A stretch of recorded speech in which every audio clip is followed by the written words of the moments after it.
dalam sebuah firman-Nya Allah Subhanahu wa taala menyatukan antara perintah berzikir dan perintah bersyukur.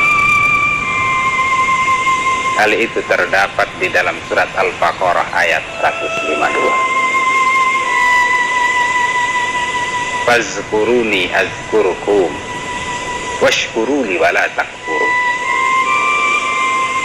Di situ Allah memerintahkan kita agar menjadi hamba yang selalu bersyukur, harus selalu berzikir, dan kita dilarang kufur kepada Allah Subhanahu wa taala.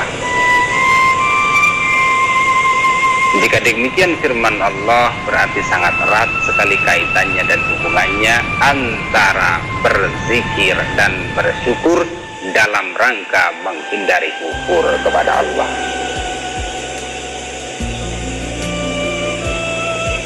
Apa yang harus kita syukuri?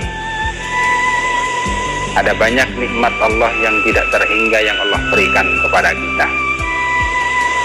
Tapi coba kita ingin melihat dalam kesempatan ini melalui sebuah hadis dari Rasulullah Sallallahu Alaihi Wasallam. Cerita ini sebetulnya sangat panjang, tapi ujung dari cerita ini di dalam sebuah hadis baginda mengatakan bahwa seluruh keturunan Adam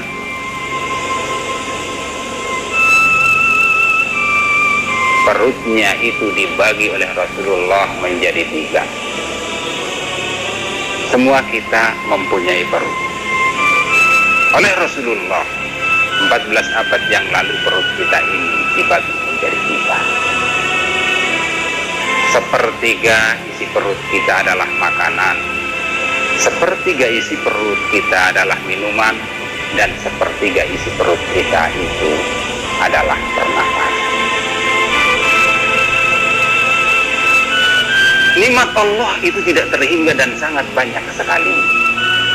Tapi dalam kesempatan ini kita ingin coba melihat melalui hadis ini bahwa Rasulullah Shallallahu Alaihi Wasallam membagi perut kita itu menjadi 3. Sepertiganya itu untuk meletakkan makanan, sepertiganya untuk meletakkan minuman, sepertiganya untuk meletakkan pernapasan. Dari 3 nikmat ini, wahai saudaraku, Rasulullah Sallallahu Alaihi Wasallam itu mengajarkan bagaimana cara mensyukurinya.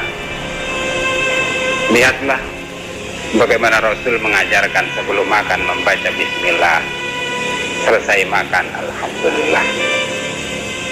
Begitu juga sebelum minum membaca Bismillah, lalu sesudah minum Alhamdulillah. Bagaimana dengan nikmat yang ketiga? Pernapasan kita ini. Membaca apa kita waktu bernapas?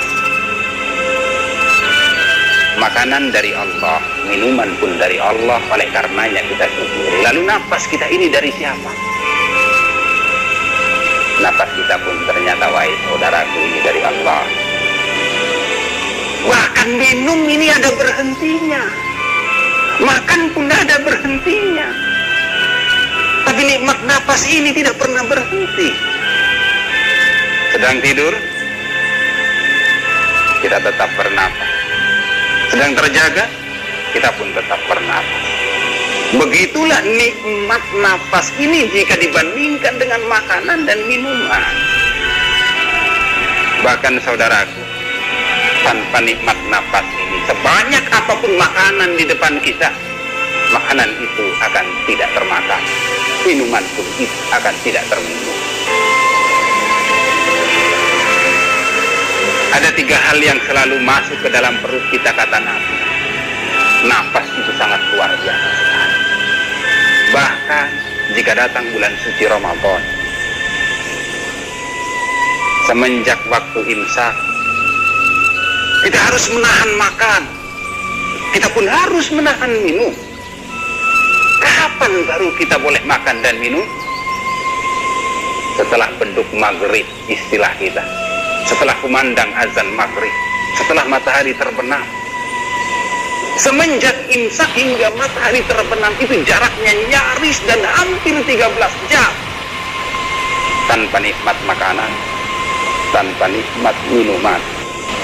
Tapi bisakah kita menjalankan puasa, wahai saudaraku, tanpa nikmat nafas?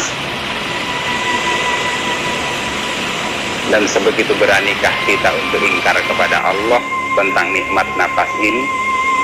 Sementara firman Allah, selalulah ingat kepadaku, selalulah bersyukur kepadaku, jangan kalian kufur kepadaku. Fazkuruni azkurkum washkuruli wala takfurun. Saudara-saudaraku kaum muslimin rahimakumullah, tugas bersyukur dan berzikir, andai kata tugas itu kita satukan bersama nafas, maka sungguh kita bisa berzikir, menjadi hamba Allah yang pandai mengingat Allah. Karena nafas itu memang selalu bersama kita kapanpun dan dimanapun, dalam setiap keadaan. Tapi tugas mulia ini, wahai saudaraku, ianya selalu gagal dikerjakan oleh banyak orang. Dengan enteng dan mudah kita selalu ngomong, tidak sempat, sibuk dan lain sebagainya. Ada apakah di balik ini, wahai saudaraku? Kenapa tugas zikir dan bersyukur yang sesungguhnya sangat mudah sekali, bukanlah sesuatu yang tidak mungkin kita kerjakan, tapi kita selalu gagal dalam mengerjakannya? Allah subhanahu wa ta'ala berfirman, istahwaza alaihimus syaitan fa'ansahum zikrallah ulaika hizbus syaitan ala inna hizbas syaitan humul khasirun. Allah memberikan petunjuk kenapa kita selalu lupa. Di balik lupa kita itu, wahai saudaraku, ternyata adalah sebuah kekalahan besar yang sedang kita derita karena kita sudah tergoda oleh setan. Istahwaza alaihimus syaitan. Setan telah menguasai kita. Apa buktinya setan menguasai kita? Kata Allah, tanda-tandanya kita lupa kepada Allah. Ternyata lupa kepada Allah bukan sesuatu yang main-main. Ingat kepada Allah kita mengalahkan setan. Lupa kepada Allah berarti kita yang kalah dengan setan. Kalau kita sudah kalah dengan setan, dijajah setan, maka menurut Allah pada saat itu kita sudah menjadi tentaranya setan. Apa nasib tentara setan di hadapan penilaian Allah? Ala inna hizbas syaitani humul khasirun.